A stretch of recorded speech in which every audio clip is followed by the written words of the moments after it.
বর্ষাকাল কখনোই শহরে ভালো লাগে না। বর্ষা ভালো লাগে গ্রাম বাংলার উন্মুক্ত প্রকৃতির মাঝে। কারণ বর্ষার আসল রূপটি ধরা দেয় প্রকৃতির গাছপালার মধ্য দিয়ে, আর যেটা গ্রাম বাংলাতে প্রচুর পরিমাণে আছে, শহরে একদমই নেই।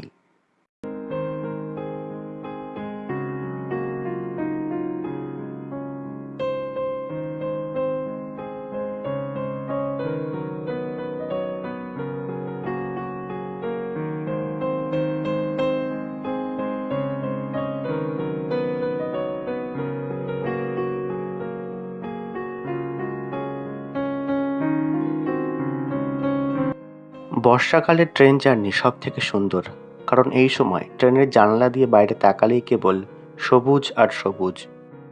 তার সাথে যদি আকাশে ঘন কালো মেঘ জমে থাকে, তাহলে গাছপালার সবুজ রং আরো গাঢ় হয়ে যায়। আর সব মিলিয়ে প্রতিদিনের চেনা রেলপথটাও আমাদের কাছে সুন্দর, নতুন হয়ে ধরা দেয়। ট্রেন থেকে এত সুন্দর পরিবেশ দেখলে আমাদের মন আপনা থেকেই ভালো হয়ে যায়। আমরা সবসময় চেষ্টা করব পরিবেশের সাথে একটা সুসম্পর্ক বজায় রাখতে।